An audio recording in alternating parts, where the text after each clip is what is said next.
구약성경 39권이죠. 39권으로 되어 있는데요. 39권 중에서 저희가 첫 번째 모세오경을 우리가 아주 간략하게 요약을 했습니다. 특히 창세기, 출애굽기는 상당히 간략하게 워낙 유명한 책이기 때문에 좀 요약을 했고, 그다음에 레위기서부터 좀 본격적으로 그래도 좀 이렇게 전반적인 내용을 살펴봤는데, 그래서 모세오경, 모세가 기록한 5개의 책이다. 그래서 모세오경이란 말을 쓰죠.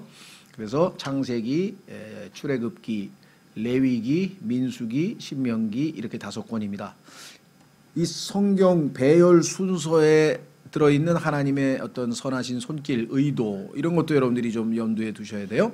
당연히 성경은 역사의 처음과 마지막을 장식하니까 당연히 창조, 시작이 있어야 되니까 모든 것의 시작, 그래서 in the beginning이라고 하는 단어로 성경은 시작합니다. 영어로는 우리는 처음에 이렇게 번역이 되어 있죠.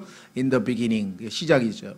그래서 하나님께서 이 땅에 존재하는 모든 것의 시작을 허락하신 분이시고, 그런데 놀랍게도 창조 이후에 얼마 안 돼서, 정확하게 역사가 얼마만큼 흘렀는지 모르지만 얼마 안 돼서 마귀의 유혹에 시험에 빠져서 죄를 짓게 돼서 이걸 타락이라고 하죠. 타락.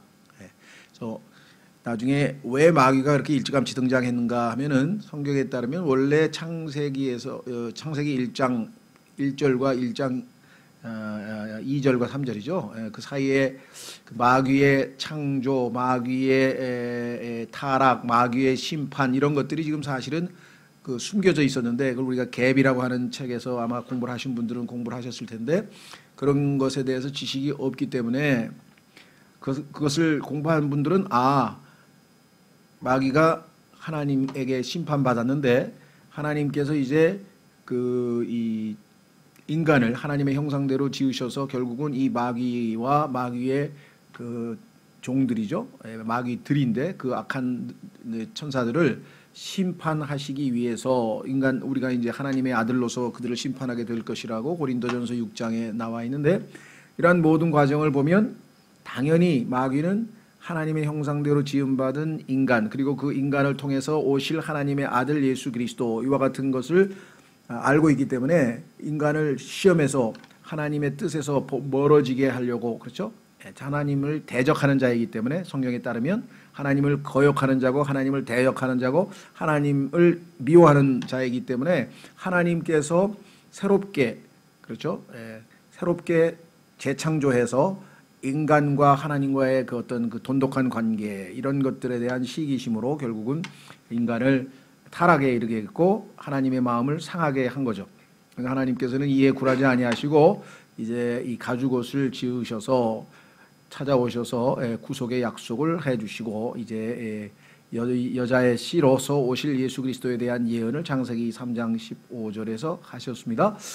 그리고 이제 하나님의 계획은 우리가 잘 아는 것처럼 창세기 6장에서 다 하나님의 하늘들에 있는 하나님의 천사들이 아니고 원래 하늘들에 있도록 하나님께서 허락하신 그 장소가 하늘들에 있어야 될 천사들이 하나님의 뜻을 어기고 자기의 원래 거주지를 떠나서 땅으로 내려와서 타락해버린 천사들이 사람의 딸들과 혼인을 함으로써 이 땅을 완전히 더럽혔고, 이 더럽혀진 이 땅에 대해서 하나님께서는 노아의 홍수라고 하는 이 심판으로 모든 이 8명의 노아의 부부와 그다음에 며느리, 아들 총 8명만 제외하고 다 심판을 하신 것을 우리가 보게 되죠. 그리고 다시 노아의 가족 8명이 또 다른 역시 이미 아담의 타락으로 말미암아 죄성을 우리 몸에 지니고 태어나는 인간들이기 때문에 또다시 타락해서 이번에는 아예 집단으로 인류 전체가 다 합력해서, 요즘으로 치면 유엔이겠죠. 그러니까 요즘으로 치면 유엔 본부에서 의논을 하면서 우리 힘으로, 우리 인간들의 힘을 합쳐서 우리가 저 높은 하늘에까지 우리의 이름을 내보자.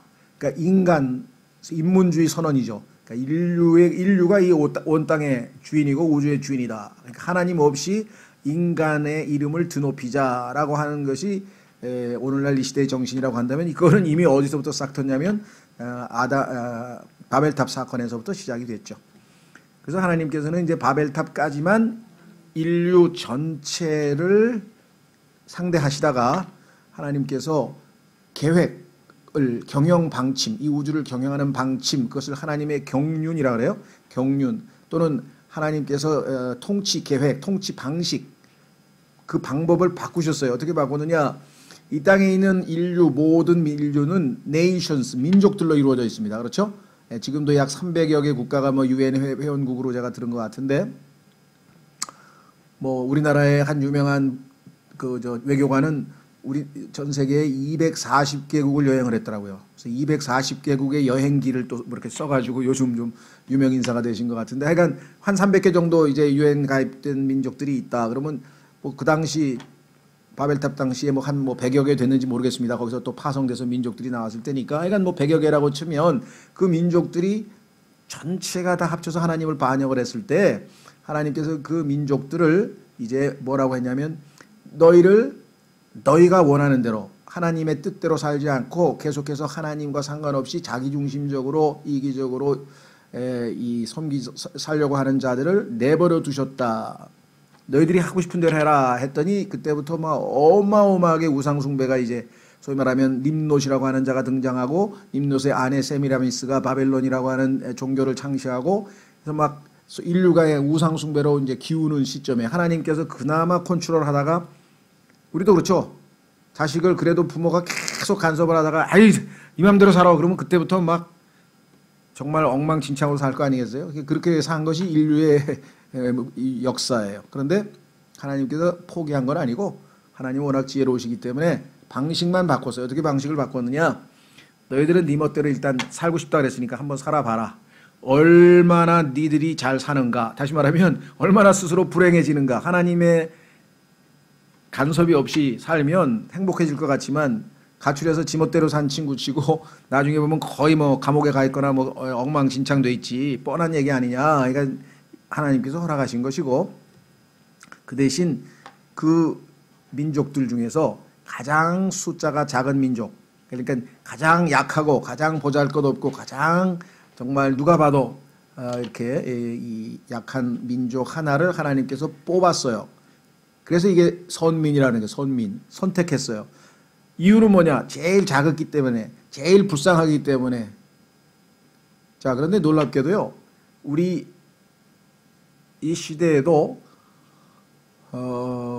부모님들도 보면 똑똑하고 훌륭한 자식은 뭐 그나마 하나님 자기 부모를 기쁘게 하긴 하지만, 그래도 그 똑똑하고 혼자 알아서 척척척 하는 그런 자식보다는 이 한낱 말썽만 부리고 또 아니면 하여간 뭐 능력이 없어가지고 무능해가지고 이렇게 막 혼자서 그냥 이렇게 그런 자식들에게 더 이 마음이 가고 돌보는 것이 인지상정인 것처럼 하나님께서도 아마 그런 마음이신 것 같아요. 그래서 제일 보잘것없는 민족을 하나 들어서 하나님이 뽑아서 선민으로 만드셨는데, 그게 바로 유대 민족이고요.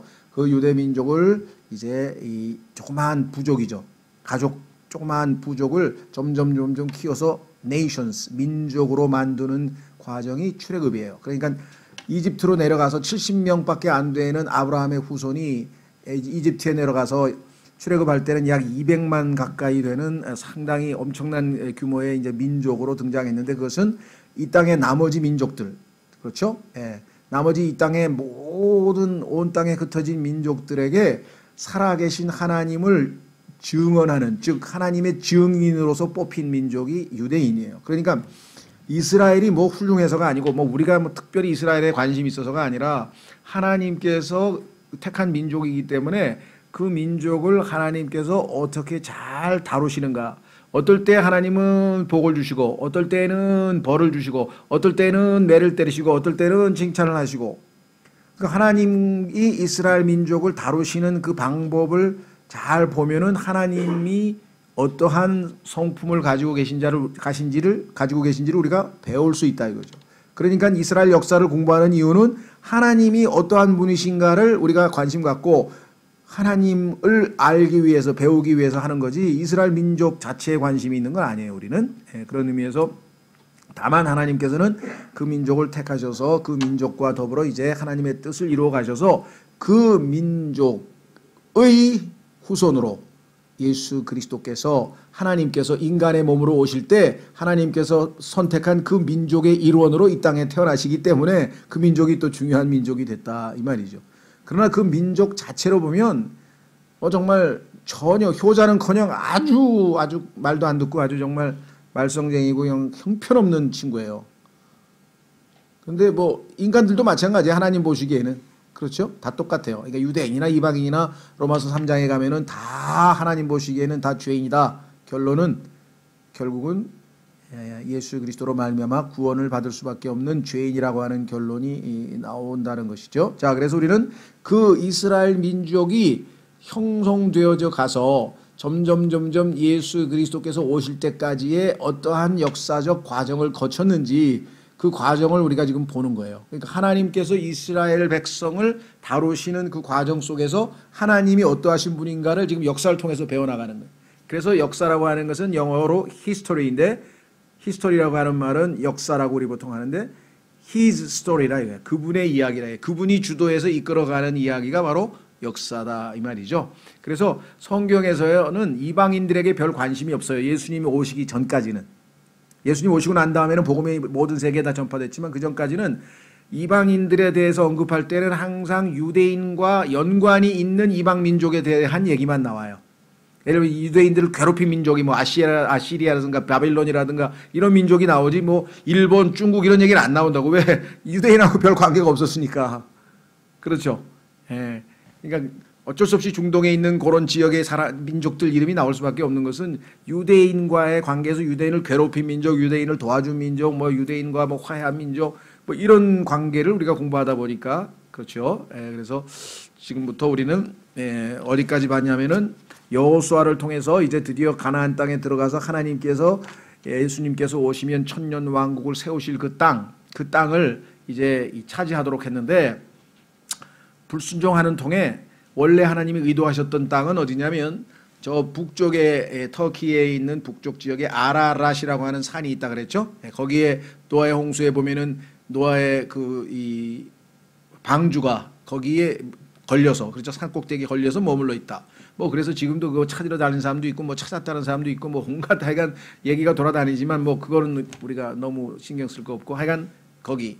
그다음에 왼쪽에 나일강 지금 있는 이집트에 있는 나일강이죠. 나일강 이 하류. 그다음에 유프라테스 강과 그다음에 티그리스 강이 만나는 페르시아만의 또 하류. 이렇게 해서 세 꼭지점을 연결하면 정삼각형이 되고 거기가 바로 인류의 문명이 시작된 비옥한 초승달이라고 하는 메소포타미아 문명의 시작된 곳입니다. 그러니까 세속사, 세상에 있는 역사가들이 연구해서 인류의 최초의 문명은 메소포타미아에서 시작됐다 그랬는데 성경적으로 보니까 성경은 이미 그 얘기를 진작부터 해놨다는 얘기죠. 그렇죠? 그래서 이 두 강, 메소란 말은 가운데란 뜻이고요. 포타미아란 말은 물이란 뜻이에요. 그러니까 물 가운데니까 한쪽은 유프라테스 강이고 한쪽은 티그리스 강이니까 양쪽에 물 가운데 있는 지역이 바로 비옥한 초승달의 소위 말하면 인류 문명의 태동지다 이렇게 되어 있죠.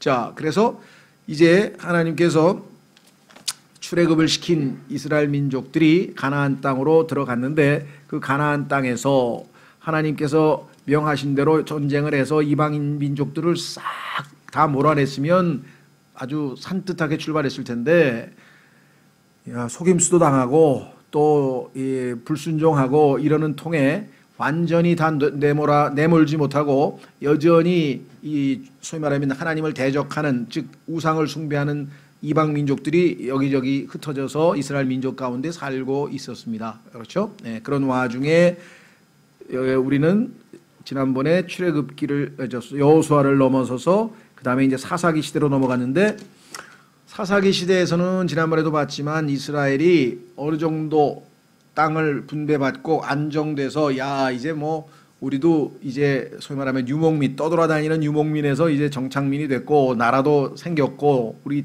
소위 말하면 땅도 있고 이렇게 됐어요. 근데 그들은 하나님께 순종한 것이 아니라 하나님께서 명하신 것을 어겨서 이방 민족들이 섬기는 우상 신도 섬기고 또 하나님 앞에 불순종하고, 그래서 하나님께서는 이들을 내버려 두시지 않죠. 자신의 백성이기 때문에. 성경에 따르면 이스라엘을 민족 전체를 하나님께서 맏아들이라고 한 아들로 취급한다고 했기 때문에 아들을 그냥 내버려 두실 분은 아니고요. 그래서 훈련을 하게 됩니다. 그래서 훈련은 어떻게 하느냐, 이들이 죄를 짓고 이제 하나님 앞에 불순종하면 하나님께서 매를 때리시는데, 그 매로 사용된 사람들은 이방 민족들이에요. 그래서 처음에는 어떤 한 민족을 보내서 그 민족이 이스라엘 민족을 식민지, 우리가 일제 식민지에 하에 있든지 20년 또는 뭐 30년 적당한 기간을 식민지로 하면서 아주 막 고통스럽죠. 왜?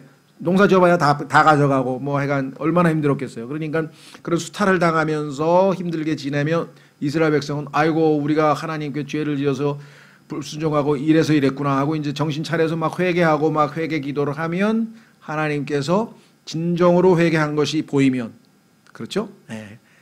사사, 다시 말해서 구출자를 하나 보내줘요. 그러면 이 사람이 가서 그 군인 이스라엘 백성들을 단합시켜 가지고 하나님의 능력으로 그 괴롭히는 이방 민족을 쳐서, 그죠? 백성을 구출시킨다 이 말이에요. 그럼 백성들이 그냥 기뻐가지고 또 한 20, 30년은 막 신앙생활 잘하는 것처럼 또 뭐 할렐루야 하다가 또 다시 원점으로 돌아가는 거예요. 예. 그러니까 뭐 다이어트만 요요가 있는 게 아니라 영적에도 요요 현상이 있어요. 그래가 다시 돌아왔어.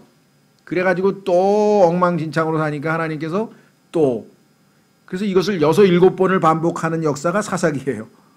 예. 그러니까 6, 7번을 반복하면 나중에 어떻게 되겠습니까? 스스로가 야, 우리는 정말 어쩔 수 없는 죄인이구나 라는 것을 아마 이스라엘 민족도 느꼈겠죠. 예, 그래서 사사기 시대가 끝났는데, 그 사사기 시대에 그렇게 암울한 시기에도 다 100% 싹 하나님께 불순종하고 그렇게 살았느냐? 그렇지는 않고요. 하나님께서 남아있는 자, 즉 여전히 하나님께 신실하고 충성된 자들을 일부 남겨놓으셨는데 그들의 역사, 그들의 삶의 이야기가 룻기라고 하는 책에 나와 있었다 이거죠. 그러니까 사사기 17장서부터 뒷부분에 보면 막 엄청나게 추악한 이야기가 막, 오늘날 뭐라 그러나 무슨 미투 운동 이건 아무것도 아니에요. 그냥 그 당시에 정말 아주 읽기도 끔찍한 그런 내용들이 많이 들어있는데 그 와중에서도 정말 믿음으로 신실하게 하나님 앞에 충성된 사람들이 있었죠. 예, 그래서 보아스 가문을 포함해서 룻기라고 하는 책에서 우리는 하나님은 이스라엘 백성에게 여전히, 그렇죠, 이렇게 긍휼을 베풀고 계시는구나, 그걸 알게 됩니다. 하나님은 역사를 주관하시는 분이기 때문에 이제 오늘 우리는 사무엘이라고 하는 상하를 보게 되는데, 사무엘이라고 하는 사람은 전환점, 사이 말하면 이스라엘이 이제 사사 시대를 넘어서서, 사사는 아까 얘기한 사람, 하나님이 보내신 구출자가 사사예요. 재판관이라고도 하는데, 그런데 이제 사사가 시대가 끝나가는 무렵에 마지막 사사, 다시 말하면 하나님께서 마지막으로 보낸 사사가 사무엘인데, 이 사무엘 시대가 끝나면 이제는 사사가 아니라 대언자 시대로 넘어갑니다. 대언자 시대로 왕국 시대로 넘어가는데, 이제는 그 새로운 시대, 다시 말하면 사사라고 하는 시대에서 이제 왕국 시대로 넘어가는 그 중간에, 그러니까 사무엘이라고 하는 사람은 마지막 사사인 동시에 첫 번째 대언자예요.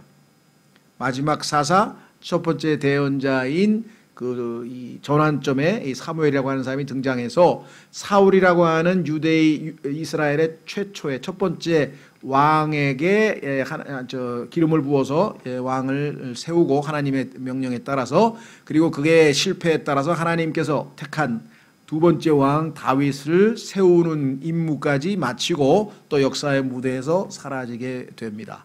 그러면 본격적으로 이제 열왕기 시대, 열왕이라는 왕들, 킹스예요, 킹스. 그래서 책 이름이 영어로는 킹스인데 이것도 열왕기 상이 있고 하가 있기 때문에 first kings, second kings 하는데, 우리도 치면 조선시대 1대 국왕, 2대, 3대, 4대에서 뭐 27대 뭐 고종 뭐 이렇게 되듯이 이스라엘도 이 왕이, 북왕국 이스라엘은 20명, 그 다음에 남왕국 유다는 19명인가 이렇게 이제 왕이 계속 하면서 역사가 진행이 돼요.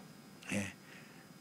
그런데 나중에 보면 알지만 열왕기에 가면은 북왕국 이스라엘은 20명의 왕이 있었는데 성경에서 전부 다 하나님께서 못된 왕으로 평가를 받았어요. evil king, 악한, 하나님 보시기에 나쁜 왕으로 다 평가를 받았고, 유다의 경우에는 한 6, 7명이 그래도 괜찮은 선한 왕으로, 좋은 왕으로 평가를 받아서 유다는 이스라엘보다 100년을 더 머물다가 그래도 역시 유다에도 므낫세라고 하는 아주 잘못된 왕이 나와서 하나님의 심판을 받고 70년 동안 이제 바벨론으로 포로 생활을 가게 됩니다. 그 포로 생활 시기에 기록된 책, 그게 바로 이제 우리가 잘 아는 느헤미야, 그다음에 에스더, 그다음에 에스라, 느헤미야, 에스더. 이것은 포로 생활과 포로가 끝나면서 돌아와서 하나님에게 다시 기회를 얻는 그 사건이고요. 포로 시대는 다니엘이라고 하는 사람이 이 바벨론이라고 하는 제국에서 어떻게 유대인들로서의 어떤 하나님의 간증을 지켰는지를 보여주고, 그러니까 이 역사가 지금 계속 진행이 되는 거예요.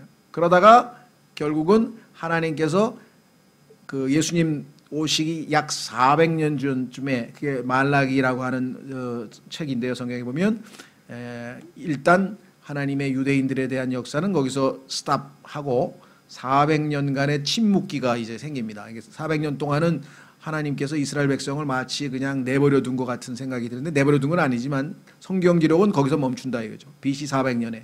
그리고 400년 후에 때가 참에 하나님께서 인간의 몸을 입고 이 땅에 찾아오신 분이 예수 그리스도인데, 유대인들은 그 400년 동안 메시아가 오실 것이라고 하는 소망을 품고 기대를 갖고 기다리다가 로마의 식민지 시대에 드디어 메시아가 왔는데, 그 메시아를 못 알아보고 십자가에 못 박는 또 비극이 벌어지죠.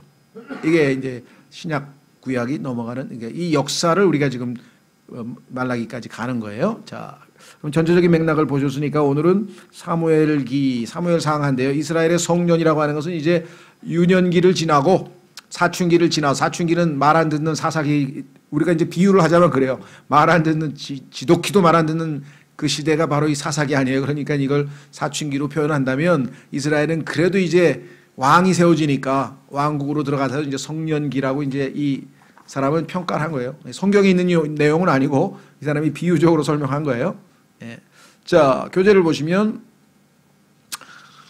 이스라엘에게 왕을 주시는 것은 하나님의 의도였습니다. 사실은 조심하셔야 돼요. 원래 하나님께서 창세기에서 계획했던 왕은 이런 왕들이 아니라 예수 그리스도셨죠. 그런데 그 진짜 왕이 오기도 전에 예수님이 인간의 몸을 입고 이 땅에 오시기 전까지는 눈에 보이지 아니하는 하나님이 이스라엘의 왕을 하시겠다 그랬어. 그러니까 이건 신정정치라 그래요. 하나님이 왕이기 때문에. 그런데 중간에 가다가 믿음이 떨어져서 다른 나라는 다 눈에 보이는 왕이 있는데 우리는 눈에 보이는 왕이 없으니까 전쟁 나갈 때 우리는 그냥 좀 쫄린다. 왜? 저쪽은 왕이 탁 앞에 나와서 지휘봉을 잡고 그냥 나를 따르라 하고 막 이러는데 우리는 왕이 없으니까, 그래서 우리도 저 다른 민족들처럼 왕을 세워달라고 그냥 울고불고 또 막 뭐 좋게 얘기하면 기도고 나쁘게 얘기하면 생떼를 써가지고 하나님께서 허락해 줘라. 왜? 믿음이 없으니까. 믿음은 보이지 않는 것이잖아요. 보이지 않는 것의 증거인데 하나님이 안 보인다고 보이는 왕을 달라 그러니까 믿음이 없었다는 얘기죠, 이스라엘 백성이. 그런데 너희 수준이 그 정도니까 그래, 허락은 해주마. 그 대신 너희에게 왕이 생기면 상당히 힘들 거다 하고 하나님이 미리 경고를 했어요. 그럴 수밖에 없는 게 농사를 지어가지고 자기들 먹고 살기에도 바빠 죽겠는데 왕실이 생겨가지고 왕이 있고 궁궐을 세우고 거기다가 막 왕실 재정이, 그럼 그거 다 누가 돼야 돼요? 다 세금 내야 될 거 아니에요. 그러면 너희 아마 상당히 힘들 건데 하고 하나님이 말을 했는데도 불구하고 그래도 좋다고 막 우겨가지고 결국은 왕실이 세워져서 재정이 충당하다 보니까 이제 어떤 짓을 저질렀느냐. 가만히 있어봐. 우리 6년째 농사 짓고 7년째 땅 놀리라 그랬는데 하나님이 도저히 안 되겠다. 이거 세금 내다 보니까 7년째 농사 지어야 되겠어. 그래서 이제 희년, 즉 안식년이죠. 제 7년째 농사 짓지 말라고 하나님이 명한 율법까지 어겨가면서 이제, 그러니까 이 왕을 세우는 것 자체는 하나님께서 보내실 예수 그리스도, 그게 진짜 왕이었는데 중간에 막 왕을 달라고 이제 때를 쓴 거죠. 자, 그래서 이스라엘에게 왕을 주시는 것은 하나님의 의도였습니다. 야고보는 이에 대해 창세기 49장에서 이미 예언을 했었습니다. 실로가 오실 때까지, 실로는 peace giver, 평화를 주시는 분이란 뜻인데요. 예수님의 이름이 이사야서 9장 6절에 보면은 Prince of Peace, 평강의 통치자이시잖아요. 그렇죠? 네, 그러니까 실로는 예수 그리스도의 또 다른 칭호 중에 하나인데 평화를 주시는 분이란 뜻인데, 실로가 오실 때까지 홀은 왕권을 상징하는 지휘봉이라 그랬죠. 유다를 떠나지 아니하며 법을 주는 자가, 왕국 헌법을 만들어서 이 땅을 다스릴 분이시고 법을 주는 자가 그의 발 사이에서 떠나지 아니하리니 그에게 백성이 모이리로다. 그래서 예수 그리스도께서 이 땅에서 메시아로서 오셔서 왕국을 세우실 것에 대한 예언인데, 이스라엘이 지은 큰 죄악은 하나님이 갖고 계셨던 이 계획을 앞당겨, 예수님도 오시지도 않았는데 미리 왕을 달라고 앞당겨 하나님의 왕을 주실 것을 기다리는 대신 자신들이 택한 왕을 고집한 것이었습니다. 이게 문제죠. 그래서 자신들이 왕을 원하니까 왕을 달라. 때가 되면, 그렇죠? 때가 되면 알아서 유산을 줄까? 다 주죠. 준비해놔서. 유산이라는 것은 돌아가실 때 주는데, 아버지 살아계신데 유산 달라고 한 녀석이 있었다니까, 성경에 보니까. 그래가지고 할 수 없이 하도 때를 쓰니까 줬더니 가가지고 그냥 가서 실탕진탕 아주 그냥 주지육림에 빠져가지고 막 엉망진창으로 살다가 나중에 다 쫄딱 굶게 생겨가지고 돼지 뭐 주엄 열매도 먹다가 막 나중에 돌아온 탕자라고 하는 사람이 있었잖아요. 그렇죠? 예, 이스라엘의 모습을 우리가 성경에서 볼 수 있는 건데요. 자, 여기 보시면 자신들이 택한 왕을 고집한 것이었습니다. 사울은 하나님이 택한 게 아니라 할 수 없이 허락을 한 왕이에요. 하도 달라고 쫄라대니까 그래서 허락을 한 것이죠. 사무엘서에서 우리는 이스라엘 민족의 오랜 무질서가 막을 내리고 있음을 보게 됩니다. 이 무질서는 사사기 시대의 무질서란 말이에요. 그렇죠? 그래서 어느 정도 그래도 그 우리로 치면 뭐라 그럴까요? 그 사춘기의 뭐라 그럴까 그냥 혼란기를 그나마 어느 정도 수습하고 그래도 이제 한 20살 돼서 이제 군대도 좀 가고 뭐 그런 정년 비슷하게 이스라엘도 역사에 그런 일이 있었는데, 사무엘은 마지막 사사인 동시에 첫 번째 대언자로 불렸습니다. 그래서 이제 전환기라 그랬죠. 예, 시대가 바뀌고 있습니다. 그는 두 명의 왕, 백성이 택한 사울과 하나님이 택하신 다윗에게 왕관을 씌워 주었습니다. 사울은 겉보기에 어땠습니까? 다른 사람보다 다른 사람은 사울의 어깨밖에 키가 안 왔다 그랬으니까 뭐 상대가 안 될 정도로 키도 크고, 요즘 치면은 뭐 그냥 뭐 모든 면에서, 외모나 모든 면에서 봤을 때 아주 모든 스펙을 갖추고 있는 대단한 사람 같았죠. 예. 그러나 인간은 외모를 볼 수밖에 없어서 결국은 사울은 하나님께 불순종하고 하나님 앞에 죄를 지어서 하나님께서 버렸죠.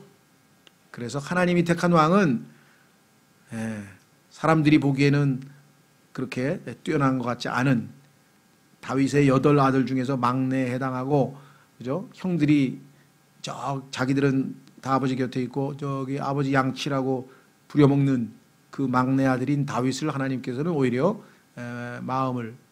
그의 마음을 알고 왕으로 택하신 것이 성경에 나옵니다. 그래서 여기서 하나님이 택하신 다윗, 여기에 차이점이 있는 것이죠.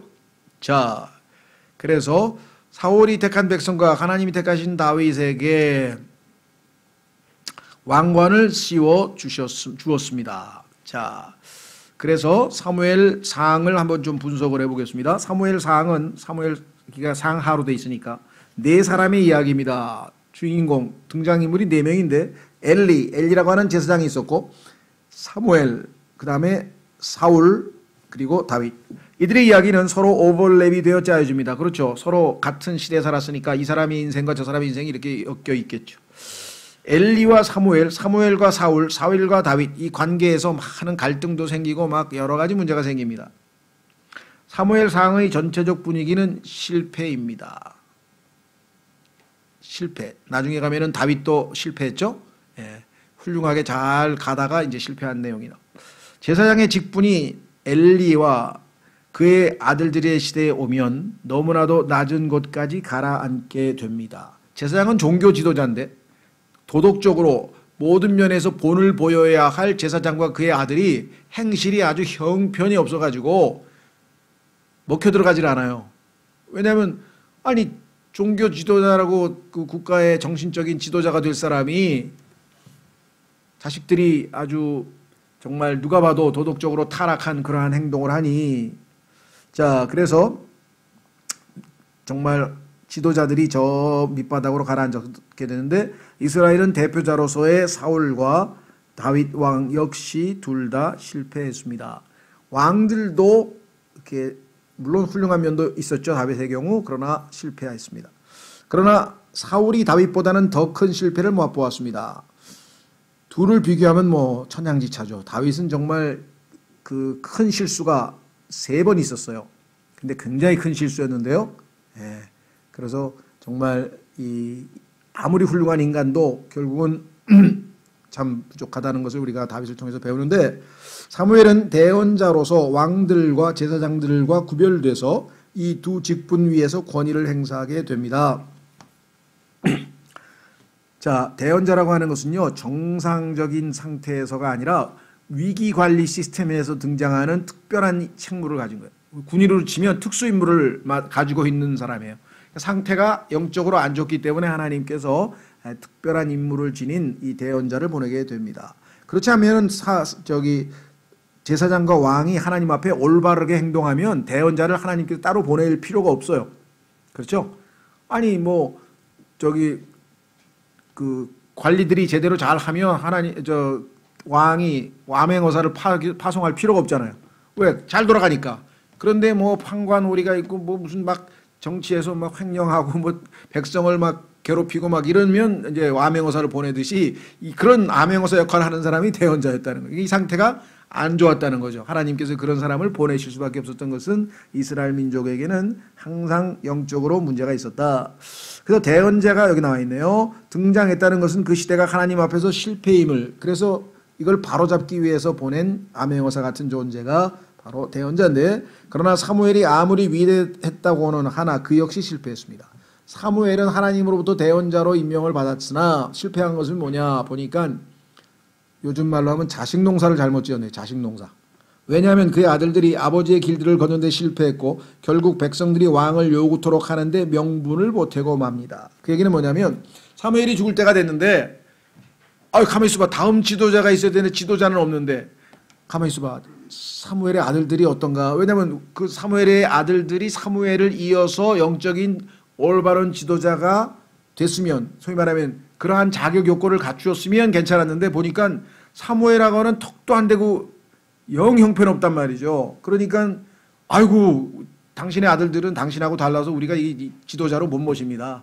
그러니 왕을 세워주십시오. 우리를 제대로 이끌어갈 왕을 세워주십시오. 그러니까 사무엘의 자식을 잘못 키운 것도 이스라엘이 불순종해서 하나님께 왕을 요구하는 빌미가 됐다 이 말이죠. 그렇죠? 예. 자, 그래서 뭐 다 똑같죠. 우리나라에서 제일 존경받는 그런 여러 분 중에 아마 내가 알기로는 그분이 박윤선일 것 같아요. 박윤선 목사라고 하는 분이 굉장히 아마 신학계에서는 높이 평가받는 분인 것 같아요.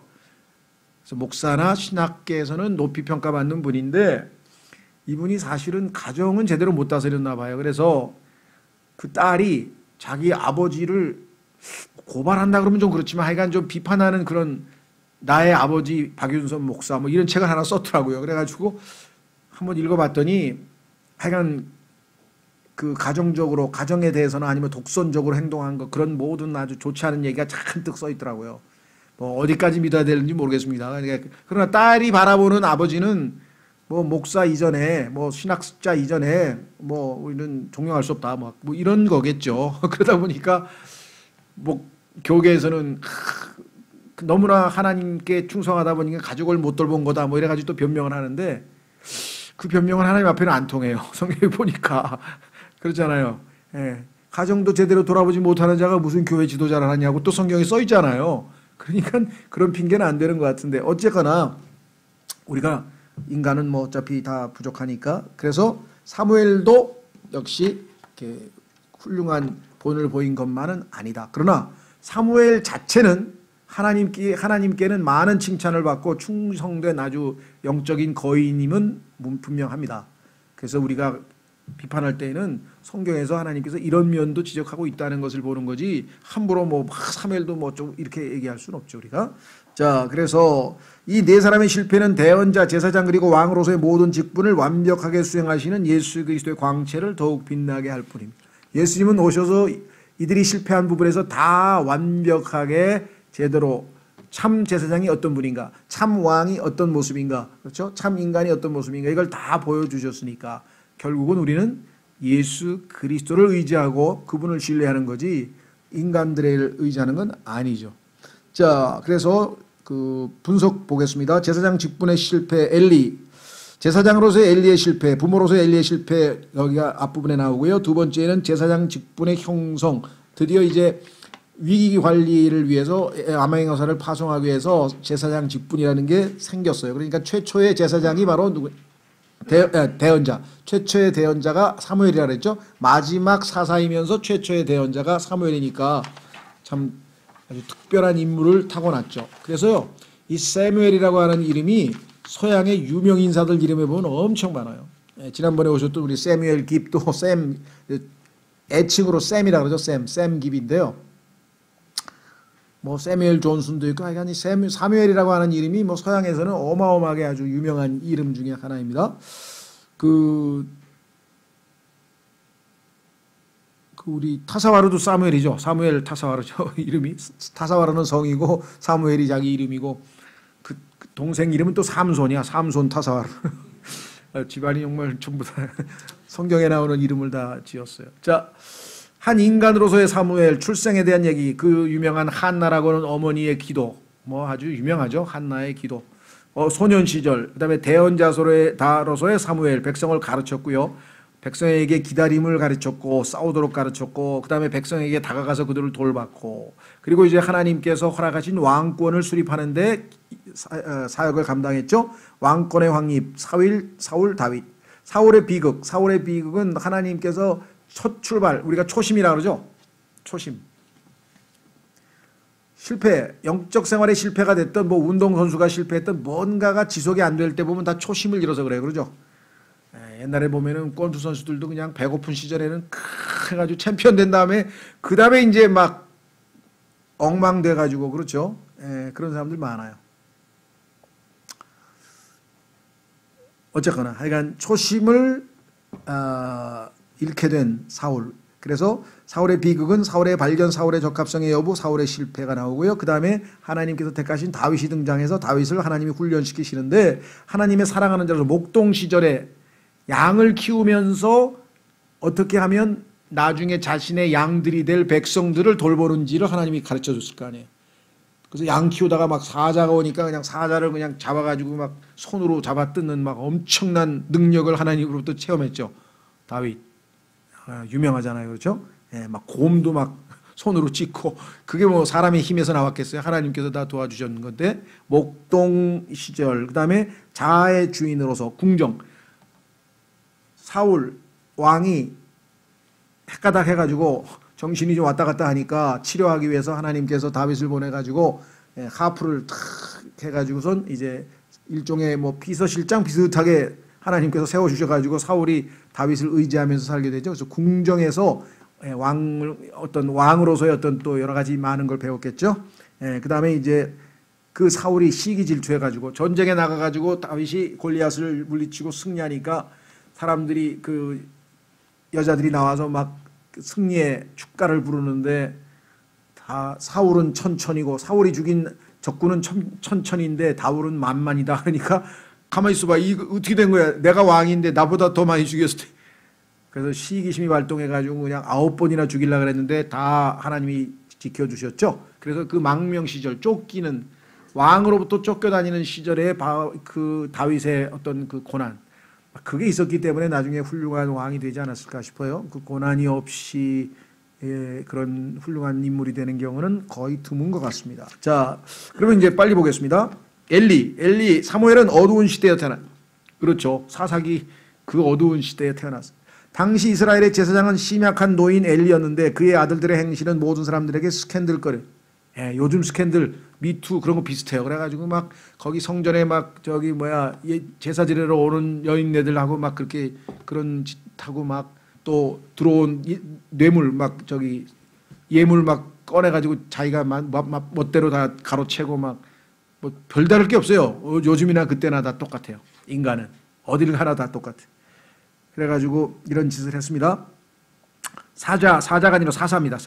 사사 시절의 시민적, 종교적, 도덕적 혼돈 완전히 타락했다. 그 다음에 성막을 소홀히 여김, 하나님의 성막을 소홀히 여기고, 그 다음에 백성들의 사기 저하, 이러니 뭐 백성들이 지금 뭐 얼마나 힘들었겠어요. 그 다음에 제사장들마저 불경건의 부도덕에 물들어버린 같은 상황으로 실로 암울한 시기였습니다. 이때 영웅들은 난세에 빛나는 거 아니에요. 그렇죠? 예, 난세에 빛나는 것처럼 사무엘 같이 빛나는 영웅이 하나 등장했는데 엘가나의 가족은 이런 가운데서도 작은 불빛을 비추고 있었습니다. 엘가나는 사무엘의 아버지 이름입니다. 그 중에서도 그래도 이 사무엘의 아버지같이 경건한 사람들이 남은 자들이 좀 있었어요.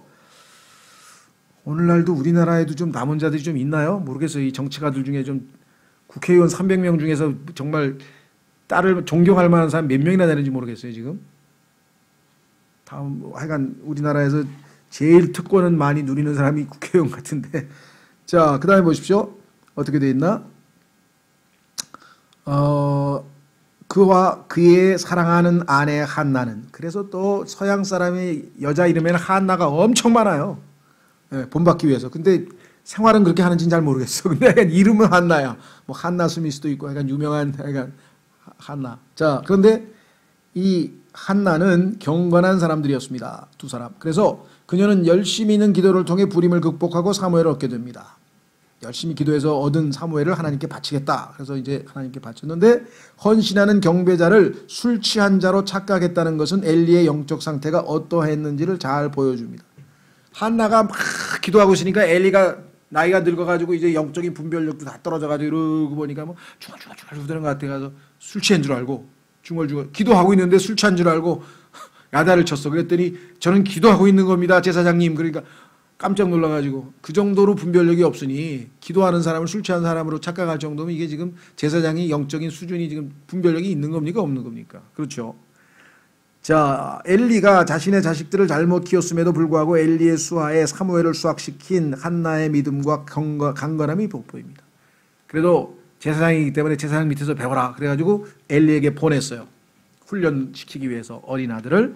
자, 사무엘은 누구냐? 아주 어린 나이에 하나님의 음성을 듣고 알아보는 법을 배웠습니다. 그래서 처음에는 하나님이 부르신지도 몰라가지고 왜? 갑자기 어디서 공중에서 사무엘아 사무엘 하니까 엘리가 부른 줄 알고 제사장님 나 불렀어요. 그러니까 안 불렀다 그러니까 또 가서 자다가 또 부르고 한 3번쯤 갔더니 그제서야 엘리가 아 주님이 부르셨구나 사무엘을. 그래서 주여 제가 듣겠습니다. 말씀하옵소서. 그렇게 하라고 시켜줬어요. 이제 겨우. 그게 원래는 오자마자 하나님이 너 부르시면 그렇게 하라고 진작 가르쳐야 될 기초 과목인데 하나도 안 가르치고 있다가 3번이나 그러고 나니까 이제 뒤늦게 가르쳐 준 거예요. 이제. 그래서 이제 하나님이 사무엘하고 대화하는 내용이 나오죠. 예. 자, 그가 받은 첫 번째 메시지는 엘리와 그의 집안에 대한 심판이었습니다. 얼마나 힘든 일이에요. 그렇죠? 왜? 하나님께서 처음으로 사무엘에게 계시를 해줬는데 그게 네가 섬기는 저 엘리 집안이 쫄딱 망해가지고 다시는 하나님 앞에 못 쓰인다. 심판하는 얘기를 해줬으니까 엘리는 또 궁금해가지고 야 하나님이 너한테 무슨 얘기했냐 그러니까 겁나가지고 얘기를 못하고 있어. 걱정하지 말고 난 하나님이 한 얘기가 궁금하니까 그냥 있는 대로 다 얘기해라. 얘기를 해줬지. 예, 하나님이 그냥 다 당신 집안 X표 쳤답니다. 그러니까 그제서야 이제 이스라엘에 대한 사무엘의 영향력은 대단했습니다. 그렇죠. 실로 지난 몇 세기간의 암흑의 구름을 개거하는데 사무엘은 크게 기여했습니다. 영적 각성을 가져왔죠. 부흥을 가져왔는데 사무엘의 지도하에 이스라엘의 오랜 숙적 블레셋 사람들은 하나님의 백성에 대한 그들의 지배가 종식될 것임을 직감합니다. 아, 이스라엘의 영웅이 나타나가지고 야 이제껏 우리가 이스라엘을 불어먹고 식민지로 삼았는데 아유 이제 큰일 났네 라는 직감을 하게 됐다. 사무엘은 자신의 집이 있던 라마 자기 고향입니다. 에서 여러 곳을 순회하면서 오늘날로 치면 순회 전도제죠. 하나님께서 시키면 저쪽 예루살렘에 갔다가 또 북쪽으로 갔다가 남쪽으로 갔다가 동쪽으로 갔다 사역 끝나고 집에 오면 또 쉬었다가 하나님이 시키면 또 가고 이렇게 해서 수훈의 사역을 했는데 하나님의 말씀을 백성들에게 가르쳤습니다. 그는 라마에 학교를 세웠고 젊은이들을 양성함으로써, 그러니까 라마 성경신학원이고 우리는 구로동 성경신학원이고 비슷해요. 그러니까 이런 식으로 이제 세워놓고 사람들 가르쳤다 이 말이에요. 자, 그래서 국가가 아니고 국가입니다. 국가의 교육 체계를 세웠습니다. 민족 문화의 기틀을 다지고 이스라엘의 정신적 도덕적 마비 상태로부터 이스라엘을 끌어올린 사람이 다름 아닌 사무엘이었습니다. 사무엘은 또한 군주제의 기반을 다졌고 주어진 임무를 기찬없이 수행하면서 신성한 권위, 하나님의 영적 권위를 보였습니다. 사무엘은 하나님이 주신 영적 거인이었습니다. 그래서 정말 자식 문제만 없었으면 완벽한 사람이었는데 역시 인간은 완전할 수 없습니다. 사울은 어떤 사람이냐? 사울 참 재미있죠. 성경에 보면 이 사울이라고 하는 이름이 사도 바울의 옛 이름이었어요. 원래 사울이라는 이름을 갖고 있다가 바울로 예수님을 믿고 나서 이름을 바꿨죠. 예. 사울 구약에도 있고 신약에도 있습니다. 예. 사울은 이스라엘의 첫 번째 왕입니다. 이스라엘의 지파들 중에서 가장 작은 베냐민 출신으로, 그런데 놀랍게도 사도 바울도 베냐민 출신이에요. 예, 이 베냐민은 영어로는 벤저민인데 벤저민. 미국의 그 독립 당시에 유명한 벤저민 프랭클린이라고 하는 유명한 사람이 있잖아요. 그렇죠. 예, 이 벤저민이라는 이름도 서양에서는 굉장히 선호하는 좋은 이름이에요. 예, 사울의 라헬의 둘째 아들이잖아요. 마지막 막내인데 그렇죠. 예, 그래서 우리 집 베냐민이야 그러면 이게 막내란 뜻이에요. 서양의 그 표현이 있어요. 예, 이게 우리 집 베냐민 그러면 그게 벤저민 하면 막내란 뜻인데, 자, 여기서 왜 작은 지파가 된지 아시죠? 사사기 공부한 사람 아실 텐데 우리 수요일 날 싹 죄를 지어가지고 싹 죽이고 600명밖에 안 남았었잖아요. 그때 거의 지파가 다 사라질 뻔했었잖아요. 자, 베냐민 출신으로 신체적으로는 키가 큰 늠름한 자였으나 한임이 아니고 하나님의 뜻에 대해 무지했고 충동적이었으며 비정상적인 질투로 가득했으며 마지막에는 전적으로 악한 영의 통제하에 있었습니다. 이게 뭐 연산군이나 연산군 정도 수준이었던 것 같아 보니까. 강해군도 해당. 그래서 사울은 실로 모순 덩어리였습니다.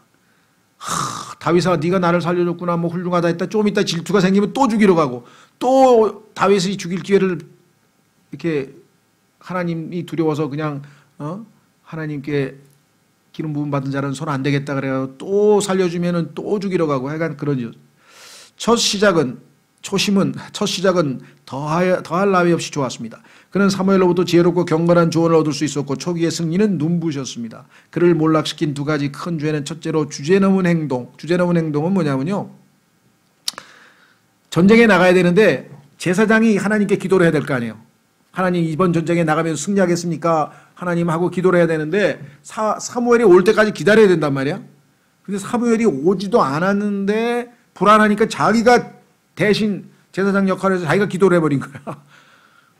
하나님이 맡기신 역할을 넘어서서 자기가 하면 안 되죠. 두 번째는 뭐냐? 온전치 못한 순종. 전쟁에서 이기면 아말렉은 싹 다 제거하라 했는데 그 중에서 좋은 거, 뭐 다 양이고 소고 좋은 거는 또 다 살려놔가지고 하나님 명령을 또 순종하지 않았죠. 그래서 하나님께서 내가 언제 그걸로 제물로 받겠다 그랬냐?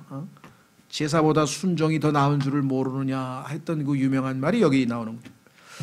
다윗이 그를 대신해서 왕위에 오를 자임을 알게 되었을 때 사울이 보인 광적인 질투는 끝이었습니다. 끝이 없었습니다. 같아 이거 보니까. 그렇죠. 예, 끝이었다고 보기보다는 끝이 없었습니다. 그러니까 정말 몇 번에 걸쳐서 그 질투를 계속 9번에 걸쳐 다윗을 죽이려 시도했었습니다. 반면 그의 아들 요나단은 아비와는 다른 사람이었습니다. 참 또 희한해요. 이 요나단은 또 다윗을 좋아해가지고 자기 아버지 편이 아니라 다윗 편을 들었어요. 그는 자기 자신의 아비가 지녔던 쓰디쓴 적대감에 대해 여러모로 다윗에게 보상코자 했습니다. 왜? 하나님의 말씀의 기준에서 보니까 다윗이 옳고 비록 아버지의 원수지만 자기 아버지가 틀렸다 이거예요. 그래서 사사로운 감정에 의해 움직이지 아니하고 다윗 편을 들었습니다. 다윗과 요나단의 사랑은 위대한 이야기를 할 것입니다. 그랬더니 또 동성애가 여기서 시작이 됐다고 또 난리법석을 쳐가지고 뭐 다윗과 뭐 요나단이라는 걸 뭐 만들어가지고 또 하여간 참 사람들은 어떻게 성경에서 이렇게 시각이 삐뚤어진 시각으로 보는지 모르겠어요. 그렇죠? 자, 다윗은 어떤 사람이냐? 뭐 너무나 유명해가지고요. 처음에는 저 여의도에 계신 그 유명한 목사님이 자기를 조 바울인가 그랬죠. 그러더니 얼마 있다가 조 다윗으로 또 바꿨어. 아마 좋은 이름은 다 가져가. 행실은 별로 그렇게 좋으신 것 같지는 않은데 그러니까 이름만 바꾸면, 이름만 그럴싸하면 뭐 다 되나요? 이름에 걸맞게 행동을 해야지. 자, 어쨌거나 다윗은 하나님께서 이스라엘의 왕으로 택한 사람입니다. 그렇습니다. 사람의 선택이 아니라 하나님의 선택. 관대하고 용감하며 동정심이 많고 생각이 깊고 리더십을 타고났으며 그 무엇보다도 성숙한 신앙인이었던 다윗은 역사상 가장 위대한 사람들 중에 하나입니다. 다른 게 위대한 게 아니라요. 뭐 하나님이 사용하셔서 뭐 전쟁도 이기고 뭐 하여간 뭐 모든 면에서 정말 3번의 큰 죄를 제외하고는 정말 완벽한 삶을 살 사람이고 하나님의 내 마음에 딱 든다라고까지 평가를 받았는데, 그게 어디서 나타나냐? 시편에서 나타나거든요. 시편 150편 중에서 거의 절반을 썼는데 거기서 하나님과 그냥 너무 깊이 있는 교제, 친밀한 교제. 야, 어떻게 하나님 앞에 가서 저렇게 깊이 있게 교제를 할까 싶을 정도로. 그래서 어떤 목사님은 시편을 읽으면 자기는 스트레스를 받는다 그러더라고. 아니 왜요? 그랬더니 다윗은 저렇게 하나님하고 친밀했는데 나는 뭐야? 막 이런데 또 아니 왜 다윗하고 자기를 비교해? 다윗은 수준이 훨씬 높은 사람인데 그렇죠. 왜 스트레스를 받아? 야, 나도 다윗처럼 이렇게 하나님과 친밀하게 교제하고 싶습니다. 하나님 도와주세요 하고 기도를 해야지. 왜 스트레스를 받는지 모르겠어요. 그러니까 뭐 솔직하게 간증했으니까 할 말은 없는데 읽어보면 정말 대단하죠. 야, 어떻게 이렇게 시를 썼을까? 그래서 성경에 뭐 하나님의 시인이에요, 시인.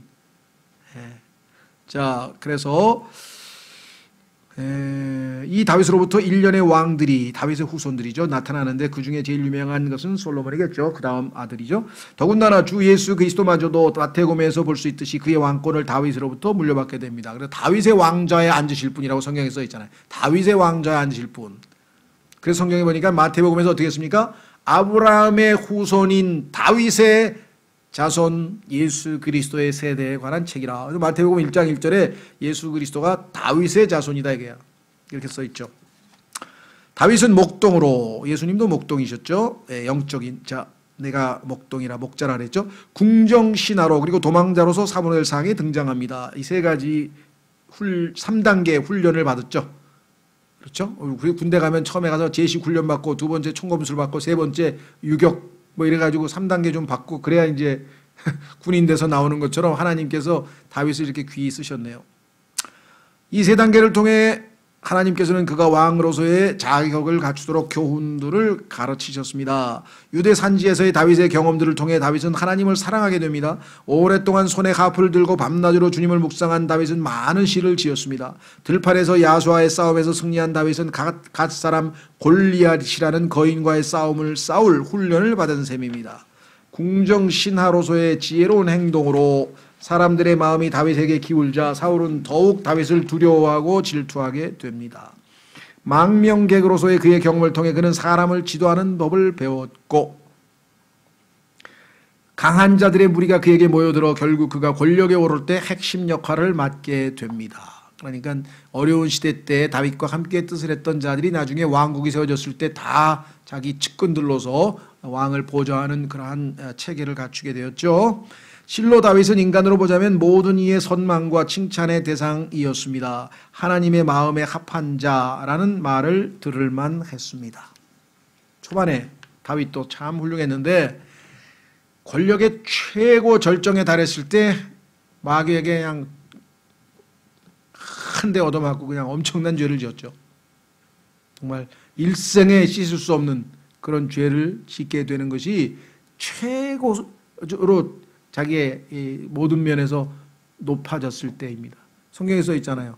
섰다 하면 넘어질 줄까 조심하라 하는데 그 말씀을 좀 정확하게 배웠어야 되는데 넘어져 버렸대요. 그렇죠? 자, 그것이 바로 사무엘 하에 나옵니다. 자, 그러면 사무엘 하도 역시 분석해 보겠습니다. 첫째, 각고하던 시절, 고생하던 시절이죠. 고생하던 시절. 그래서 이 사울을 향한 탄식, 사울의 집안 얘기가 나오고요. 드디어 이제 주인공은 사무엘 하에서는 다윗입니다.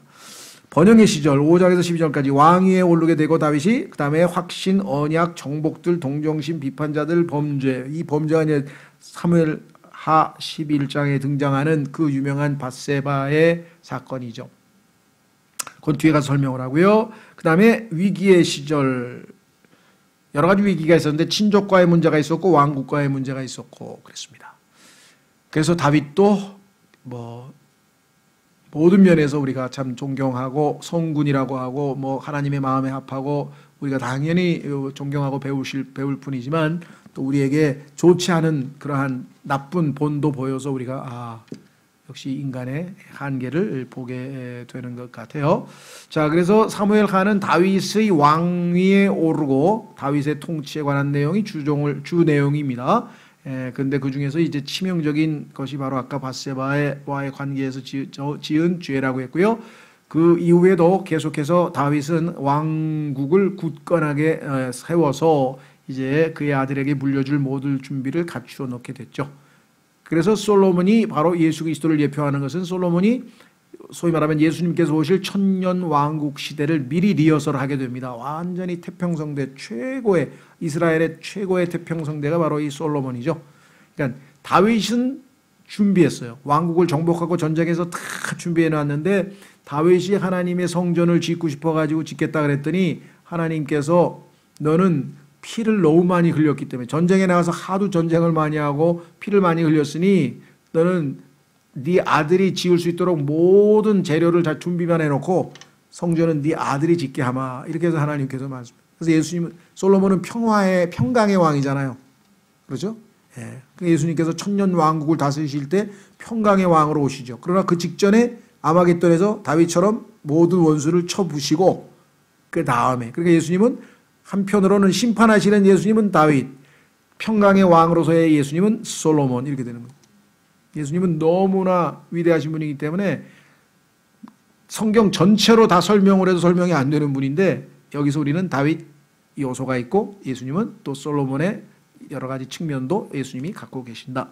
자, 그러면 다윗의 부상, 다윗이 이제 떠오릅니다. 라이징 스타네, 떠오르는 별.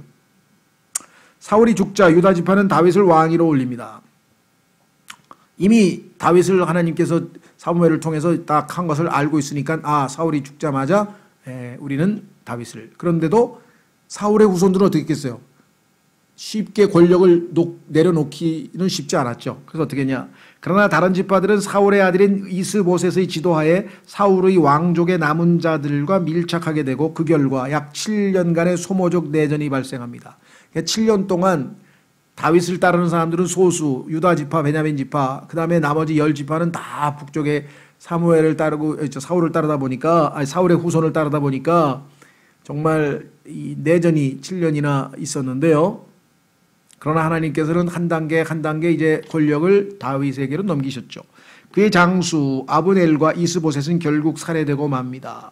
그래서 사울의 권력은 베냐민 지파의 사울의 권력은 무너지고 이 두 살인 사건과 다윗은 아무런 관련이 없었고 결국 투항 국가의 최고 자리에 권위의 자리에 올라섭니다. 그래서 이 이스라엘 최고 사령관 북왕국 즉 사울의 최고 사령관이 항복을 해서 다윗에게 내가 다윗을 왕으로 섬기겠다 이렇게 해서 이제 통합 우리나라 북왕국 우리는 아직 통일이 안 됐습니다만 통합이 돼서 통합 왕국 즉 한 왕국 전체가 이제 다윗을 왕으로 모시게 돼요. 그러니까 40년 동안 다윗이 통치했는데 7년 동안은 이렇게 내전 이런 게 있었고 그 다음에 33년은 이제 통합 왕국의 왕으로 다스리게 되죠. 다윗의 통치. 다윗은 관대하고 지혜로운 왕이었습니다. 그는 예루살렘에 마지막으로 남아있던 여부수 족속을 몰아내고 그러니까 여부수 족속은 가나안의 여러 부족 국가들 중에 하나인데 예루살렘이라고 하는 지역에 자리를 잡고 있었던 자들이 여부수 족속이었어요. 그래서 이들을 마지막으로 싹 몰아내고 하나님께서 자신의 이름을 두시기로 한 그 성읍 예루살렘을 이스라엘의 수도로 확정짓는 거예요. 그러니까 예루살렘이 이스라엘의 수도로 확정된 것은 언제예요 벌써? 다윗 왕 때부터잖아요. 그러면 지금으로부터 3,000년 전 얘기인데 3,000년 전부터 원래 예루살렘은 누구 땅이었어요? 하나님께서 주신 유대인 이스라엘 땅인데 오늘날 예전처럼 뭐 그 여러 지금 이 네 종류죠. 그러니까 아랍 사람들, 그 다음에 이스라엘 사람들, 그 다음에 또 무슨 뭐 기독교 사람들, 그 다음에 또 러시아 정파인가. 그러니까 뭐 네 부류가 지금 예루살렘을 쪼개가지고 지금 각 지역마다 우리를 치면 강동, 강남, 강서, 강동 해가지고 다 쪼개놨어요. 근데 이스라엘은 이거를 자기들의 수도로 정하겠다. 그래서 지금 정했는데 국제사회에서 이것을 인정을 안 해줘가지고, 그렇죠. 국제사회에서 이것을 인정을 안 해줘가지고 여태까지 그냥 원래 이 임시 수도였던 텔아비브라고 하는 지역에 있다가 이 트럼프 대통령이 원래 예루살렘의 대사관을 만들어야 되잖아, 수도니까. 근데 텔아비브에다 세웠던 수도 예루살렘에 있는 미국 대사관을 이제 우리는 예루살렘으로 옮겨버리겠다. 그래서 지금 뭐 한때 막 큰 문제가 일어났었잖아요. 자, 그래서 수도로 삼습니다. 그는 드디어 오래 지속되는 왕조를 세우게 되는데 이는 하나님께서 다윗과 언약을 맺으시고 그의 집을 영원히 세우시겠다고 약조하셨기 때문입니다. 이 다윗이 세운 왕조가 예수 그리스도를 통해서 천년왕국까지 이어져서 하나님께서 말씀하신 영원토록 온 우주에 하나님이 세우신 왕조로 남으니까 그 첫 번째 왕으로 다윗이 세워져 얼마나 이게 어마어마한 영광이었겠는가 한번 생각해 보라 이거죠. 다윗과 언약을 체결하시면서 영원히 그 왕국을 세우시겠다. 그 한 구절만 한번 성경을 확인해 보겠습니다. 시간이 없어서 우리가 성경을 많이 못 찾는데 그래도 그 구절은 하나님께서 예수 그리스도를 통해서 영원토록 하신 약속. 사무엘하 7장. 사무엘하 7장.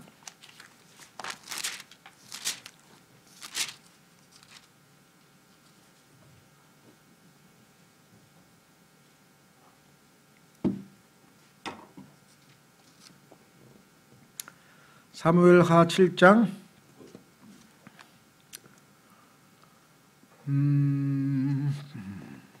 12절. 내 날들이 차서 내가 내 조상들과 함께 잘 때 내가 내 뱃속에서 나올 자 곧 내 뒤를 이을 내 씨를 세우고 그의 왕국을 굳게 세우리니. 사람들은 이것이 솔로몬인가 싶었지만 솔로몬도 되지만 궁극적으로는 예수 그리스도죠. 왜? 그는 내 이름을 위해 집을 건축할 것이요. 솔로몬 맞네. 그러나 예수님은 뭐예요? 하나님의 집을 세웠죠. 교회를 세웠죠. 나는 그의 왕국의 왕좌를 영원토록 굳게 세우리라. 솔로몬은 죽었으니까 영원토록에 해당 안 되죠. 예수님이 해당되겠죠. 나는 그의 아버지가 되고 그런 내 아들이 되리니 만일 그가 불법을 행하면 내가 사람들의 막대기와 사람들의 자녀들의 채찍으로 그를 징계하리라. 누구? 솔로몬. 그러나 내가 내 앞에서 물리친 사울에게서 내 긍휼을 빼앗은 것 같이 그에게서 그것이 떠나게 하지는 아니하리라. 내 집과 내 왕국이 내 앞에서 영원히 굳게 서고 예수 그리스도를 통해서 내 왕좌가 영원히 굳게 서리라. 나단이 이 모든 말씀과 이 모든 환상대로 그렇게 다윗에게 말하니라. 그러니까 솔로몬에게서는 일시적으로 몇 가지만 성취됐고 모든 것이 완전하게 성취되는 것은 예수 그리스도에 와서 성취되는 것이다. 그렇죠? 성경에서 예언은 항상 이렇게 사람들의 일시적인 일부 성취와 완전한 성취 이렇게 됩니다. 자, 다시 교재로 돌아오시면 4페이지 끝부분에 다윗은 이스라엘 민족의 향후의 중심지가 될 성전을 건축할 준비를 합니다. 다윗은 이스라엘 민족의 문화적, 종교적 부흥을 가져옵니다. 서기관들과 기록관들을 임명하여 모든 국사가 체계적으로 기록 보관됩니다. 우리도 그렇죠. 뭐 2조 실록이라 그래가지고 이 사관들이 앉아가지고 왕들이 한 말 다 적어가지고 기록하고 그다음에 뭐 무슨 왕 시대에 무슨 제도가 시행이 되고 뭐는 어떻고 그다음에 언제는 뭐 지진이 일어났고 어디에서는 기근이 발생해서 뭐 왕이 뭐 기우제를 뭐 하여간 그리고 막 행차하는 것도 다 그림으로 그려놨잖아요. 우리 조선 시대 보면은 왕이 어디 뭐 자기 아버지 능에 간다 그러면 그걸 또 이렇게 그림 그리는 신하들이 가가지고 다 또 막 그림으로 다 그리잖아요. 그렇죠? 여기는 뭐 그림으로 그렸다는 얘기는 없어요. 근데 그러니까 기록은 다 했습니다. 역사 기록. 네. 그래서 이스라엘의 어떤 정말 튼튼한 우리가 세종대왕이 마치 그렇죠. 태종 그다음에 세종의 아버지 태종 그다음에 세종대왕 때쯤 되면 조선이라고 하는 나라가 틀을 갖춰서 이제 상당히 오래갈 어떤 왕조의 이렇게 기틀을 잡잖아요. 그게 바로 이 다윗에 의해서 세워졌고, 그러니까 세종대왕 같은 사람은 솔로몬쯤 되겠죠. 자, 그래서 다윗의 죄, 여기 이제 문제가 있는 거예요. 다윗은 그의 통치의 절정의 순간에 엄청난 스캔들을 야기시킨 죄를 범하게 됩니다. 그는 해쪽 속 우리아의 아내였던 밧세바와 간음을 저질렀습니다. 우리아는 그의 신실하고 강력한 부하였습니다. 그는 우리아를 죽여 자신의 죄를 가리고자 했으며 수개월간 위선적으로 살아갑니다. 그때 하나님께서 대언자 나단을 보내 그에게 심판의 메시지를 전달하십니다. 뭐 사건의 기록은 여러분들이 잘 아시니까 여기서 길게 얘기할 건 없고요. 다만 한 가지 주목해야 될 것은 어떤 상황에서 이러한 일이 생겼는가. 그것은 다윗이 성경에 보면 우리도 가끔 설교하죠. 마음의 허리를 동이고 긴장 상태를 늦추지 말아야 되는데 허리띠 풀고 느슨하게 있다가 일이 터진 거예요. 영적으로 마찬가지입니다. 우리가 영적으로 깨어 기도하지 않으면 마귀가 와서 하면 방어를 할 수가 없어요. 허리띠 풀고 있는데 어떻게 전쟁을 해? 그렇죠? 자, 승승장구 계속 전쟁에서 나가면 승리하고 그러니까 어떻게 됐겠어요? 계속 승리에 도취돼가지고 톡 한다는 소리가 오늘은 그냥 니들끼리 나가 전쟁해 하고 그 부하들 보내고 자기는 낮잠을 자다가 한 12시쯤 늦잠 자고 이제 일어났어. 그래서 눈을 부비고 왔다 갔다 하고 있는데 마귀가 저게 뭐야?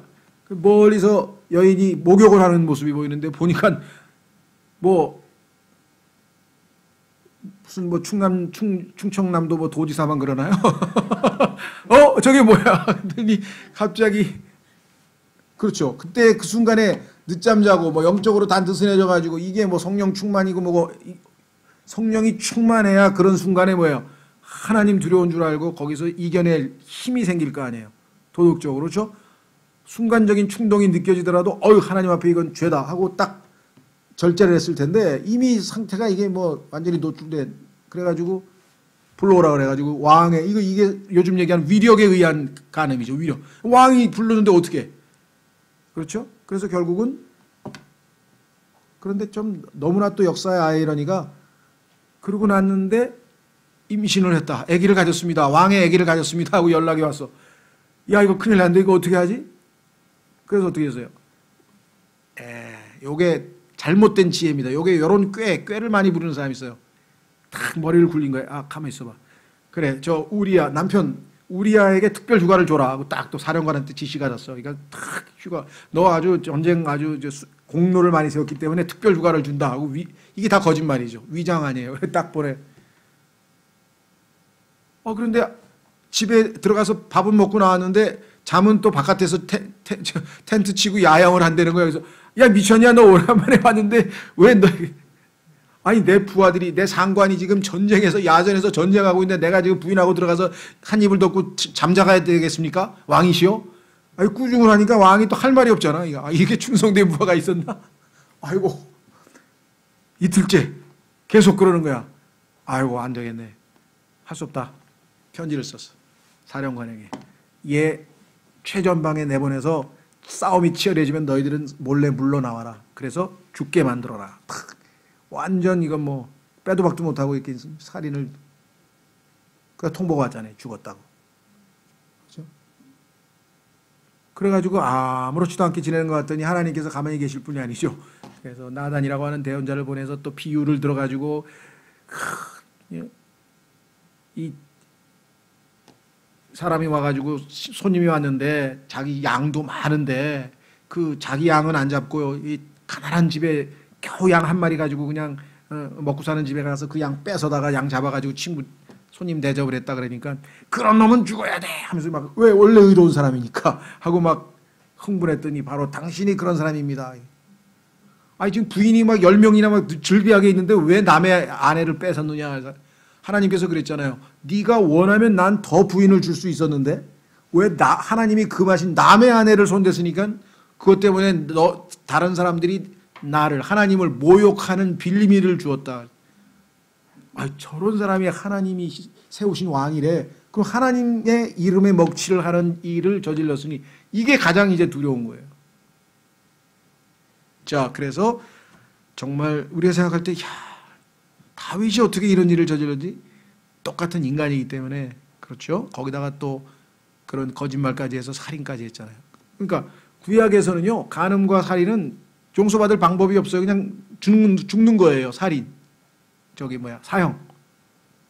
그런데 하나님께서 그 대가, 즉 심은대로 거두는 대가는 치르게 하셨어요. 그 솔로몬 압살롬의 반역서부터 압살롬이 또 자기 아내를 뺏어 가지고 하여간 막 집안이 막 풍지박산이 나는 그러한 대가는 치루었지만 용서는 받았어요. 그렇죠.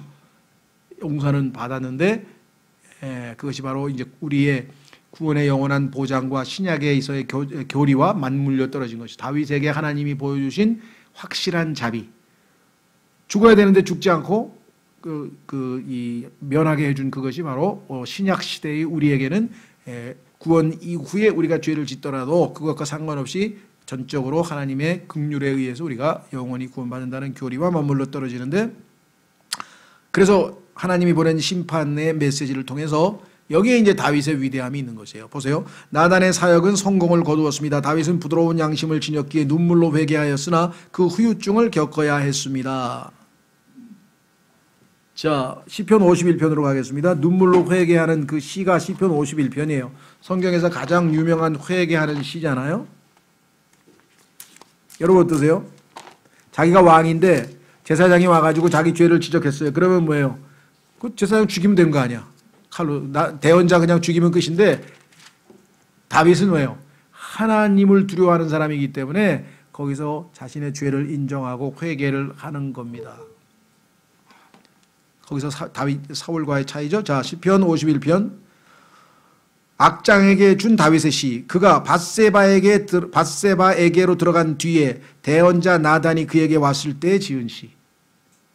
회개하는 시를 지었잖아요. 자기의 속마음을 하나님 앞에 다 드러냈죠. 여기에 다윗의 위대함이 있는 거예요. 부하들 앞에서 그 죄를 인정하잖아요. 뭐라고? 오 하나님이여, 주의 인자하심에 따라 내게 긍휼을 베푸시며 주의 친절한 긍휼의 풍성함에 따라 내 범법들을 지워주소서. 내 불법에서 나를 철저히 씻기시며 내 죄에서 나를 정결하게 하소서. 내가 내 범법들을 시인하오니 내 죄가 항상 내 앞에 있나이다. 내가 오직 주께만 죄를 짓고 주의 눈앞에서 이 악을 행하였사오니 이로써 주께서 말씀하실 때 의롭게 되시고 판단하실 때 깨끗하시리이다. 보소서, 내가 불법 가운데서 형성되었으며. 단순히 내가 지은 행동만 회개하는 게 아니라 내가 원래부터 죄 가운데 태어난 아담의 후손 아닙니까? 내가 불법 가운데서 형성되었으며 내 어머니가 죄 가운데서 나를 수태하였나이다. 내 자체가 원래 죄인이기 때문에 하나님, 이럴 수밖에 없는 것입니다. 자신의 있는 모습 그대로를 하나님 앞에 다 내어놓았죠. 그래서 여기 다 읽지는 않겠습니다만은 19절까지 가는 도중에 하나님이 용서하시면 내가 기쁨을 되찾고 다시 하나님의 복음의 사자로 하나님의 은혜를 사람들에게 전파하겠다. 이렇게 얘기를 합니다. 정말 공부하고 싶으신 분들은 더 시편 강의를 한번 들으시면서 공부를 하시면 좋겠는데요.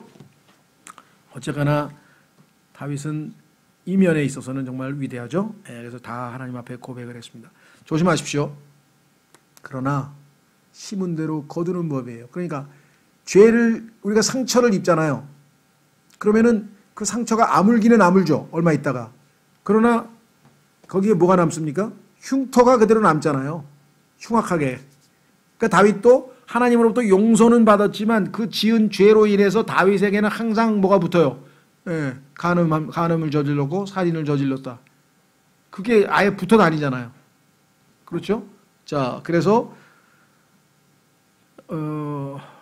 그는 가족 안에서의 문제들과 직면했고, 그 중에 유명한 게 다윗의 반역이죠. 아들의 반역. 또 아들끼리에, 그러니까 막 이복 형제들끼리에 엄청나게 또 막 가족에 복잡한 일이 벌어졌잖아요. 이는 결국 국가 전체의 문제로 발전합니다. 그의 사랑하는 아들 압살롬이 반역을 꾀했고 거의 성공할 뻔했습니다. 성공은 못했죠. 압살롬은 적그리스도를 예표하는 자입니다. 비록 7년 동안 아주 왕권을 휘둘리지만 예수 그리스도께서 오시면 그는 멸망당하게 되죠. 다윗은 일시적으로 왕자를 떠나야 했었습니다. 예수님도 지금 저 멀리 왕국을 가지러 가셨습니다. 다윗의 말년은 여러 가지 종류의 문제들로 얼룩지게 됩니다. 이게 이제 후유증, 심은 대로 거두는 거죠. 그가 지은 죄들의 결과였습니다. 다윗은 솔로몬에게 왕위를 물려줍니다. 하나님의 인도하에 그의 지혜로운 아들이 이스라엘을 다시금 위대한 왕국으로 회복시킬 것을 알고 있었습니다. 다윗의 이야기를 통해 우리는 하나님께서는 사람을 외모로 취하지 않으심을 보게 됩니다.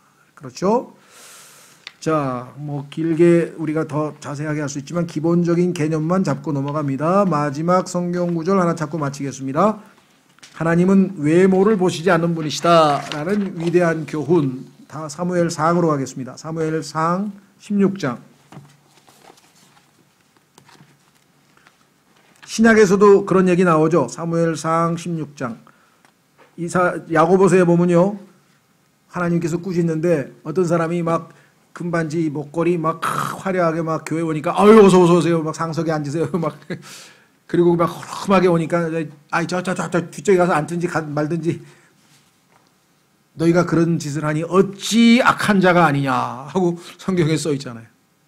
과거에도 어떤 형제가 같이 한 30년 전에 교회를 다녔는데 그 교회에 갔는데 둘이 같이 갔어요. 그 형제하고 저하고 같이 이제 천안에서 옛날 서울에서 같은 신앙생활 하던 사람인데 제가 천안에 내려가서 이사를 가가지고 같이 갔어요. 소개를 하는 거예요. 처음 그 교회를 갔으니까. 아, 이분은 정말 그때 제가 당국대학교 교수로 있었어요. 교수시고 막 소개를 하니 이분은 누구입니다. 그러고 끝났어. 기아자동차 영업사원입니다. 그렇게 소개도 안 하고 하여간 뭐 이병세 형제라는 분입니다. 그러고 끝났어. 그러니까 내려오면서 나 더러워서 이 교회 안 다닌다.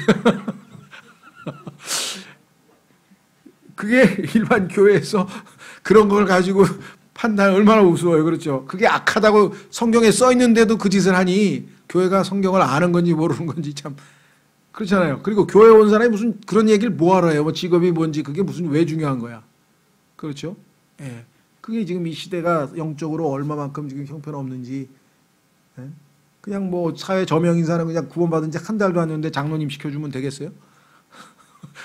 예를 들면 그런 식으로. 자, 어디로 갔어요? 지금 성경 찾다가 말하는데 사무엘상 16장 7절 찾고 마치겠습니다. 교회는 그래서는 안 된다. 사무엘상 16장 7절. 하나님은 마음을 보신다 이거죠. 자, 사무엘상 16장 7절 찾으셨습니까? 주께서 사무엘에게 이르시되 그의 용모나 키의 크기를 보지 말라. 근데 요즘에 여자들은 밤낮 이것만 보고 시집 가려고 그러니까